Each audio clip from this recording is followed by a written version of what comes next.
Ultimately, this will be solved when men and women treat each other with equal respect, when they recognise the other person is an equal person, to recognise that two people or more are in relationships where there is a real understanding and nobody is exploiting anybody else. Because that's what really we don't realise we're doing. We are exploiting and abusing other people when we engage in non-consensual sexual activity with them.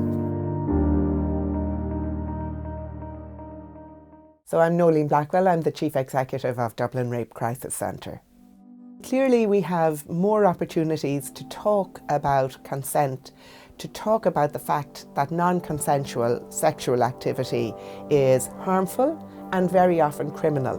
So we are improving in that we'll talk about it more readily. However, it is clear from the number of people who are harmed, who are contacting our confidential helpline, that we still have a long way to go, that a lot of harmful activity still goes on, which means that either some people are really failing to understand that non-consensual sexual activity is criminal and harmful, or that they just don't care. And that means we as a society have to take a much wider approach. I think we're making a start in relation to the conversations we're having around consent. I think the Government National Awareness Campaign saying there's no excuse for harmful behaviour, those kind of things are useful, but we have to drive it out much more. We need much better education for our young people growing up.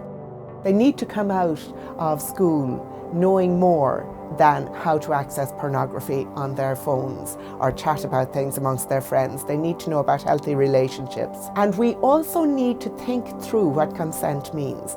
Consensual activity is easy to understand when you have two people in the early stages of a relationship, or maybe it's not, but it's certainly easier to understand than where perhaps somebody has been in a relationship for decades and knows that the behaviour is non-consensual, how to have that conversation in a respectful way.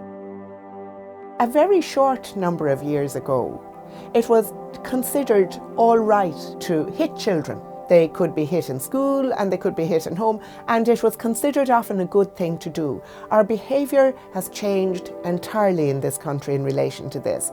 It is now not accepted, it is harmful and wrongful to hit a child. It was because we didn't recognise children's rights that we allowed slapping to continue. Once we did, we changed our behaviour. We can do the same thing in relation to non-consensual sexual activity. We can change it and have the mindset of consent.